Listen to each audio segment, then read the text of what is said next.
Elon Musk is very supportive of what Reform is trying to do, supportive of me personally, and we've got good connections with him. Nick's got good connections with him as well.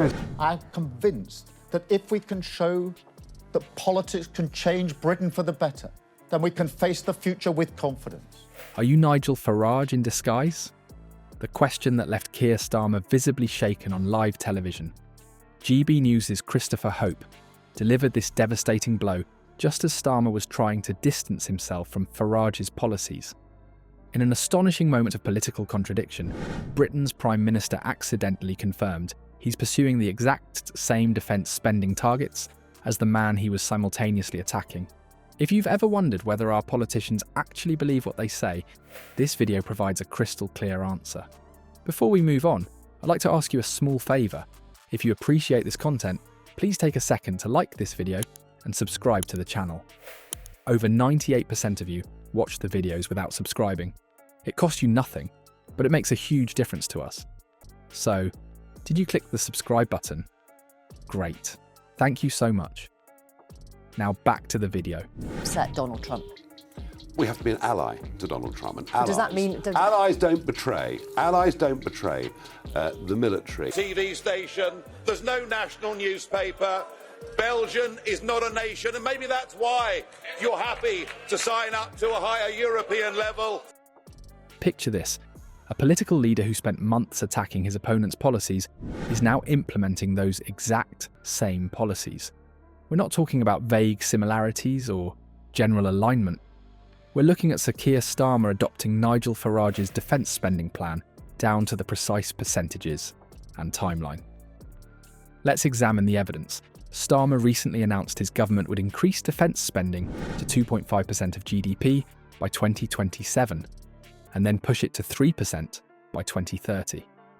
This wasn't a casual promise, it was a cornerstone announcement meant to showcase Labour's commitment to national security. But there's one glaring problem. These targets mirror Reform UK's manifesto from the July election campaign with eerie precision. The similarities don't end there. Both Starmer and Farage proposed cutting the foreign aid budget by £6 billion to help fund these defence increases. It's as if Starmer's team photocopied Reform UK's policy paper while simultaneously condemning Farage in public. What makes this particularly shocking is Starmer's consistent portrayal of Farage as dangerous and reckless. For months, the Prime Minister has positioned himself as the sensible alternative to what he characterises as Farage's extreme positions.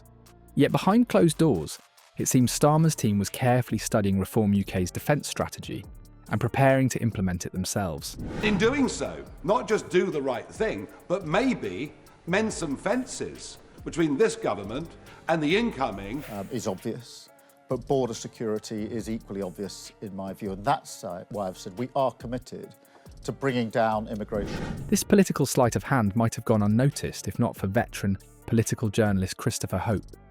During a televised interview, Hope recognised the unmistakable overlap and prepared to confront Starmer directly. The journalist loaded what would prove to be a devastating question that would expose this contradiction in the most public way possible. The identical nature of these defence spending plans cannot be overstated. We're not just talking about two politicians who happen to support increased military funding. We're looking at identical percentages, identical timelines, and identical funding mechanisms, all from a Prime Minister who has repeatedly positioned himself as the antithesis to Farage and his politics. This policy plagiarism represents a level of political opportunism that's stunning even by Westminster standards. Starmer's team clearly recognised the popularity of stronger defence commitments among voters, but couldn't bring themselves to acknowledge the source of their inspiration. And the guy was only 400 yards away, hiding in the bushes. If he hadn't been spotted, he'd have shot him from less than 50 yards. Tax to record levels. They have broken their promises, and it is the working people of this country that are going to pay the price. Political masks rarely slip on live television, but when Christopher Hope asked if Starmer was Nigel Farage in disguise, we witnessed something extraordinary.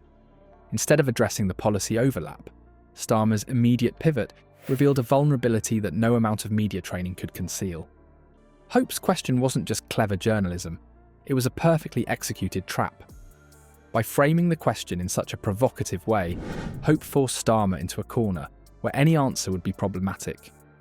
Acknowledge the similarity and he'd validate his critics. Deny it and he'd appear dishonest given the identical policy positions. What happened next speaks volumes about Starmer's political instincts when cornered. Rather than addressing the substance of the question, he immediately launched into an attack, claiming Nigel Farage is falling over Putin. This desperate deflection revealed far more than any prepared statement could. When confronted with uncomfortable truths, Starmer's instinct wasn't to explain his position, but to smear his opponent. There were people around him that thought it was the right thing that I came. I thought you were giving all your time to Clacton now as its newest MP. Well, I'm allowed to come to America on a trip like this, particularly in these circumstances. 20 years as an MEP, but it's not quite the same link or same responsibility with constituents. I will do my absolute best to put Clacton on the map. The physical manifestations of Starmer's discomfort were impossible to miss. His usually composed demeanour disappeared, replaced by flustered speech patterns and visible unease.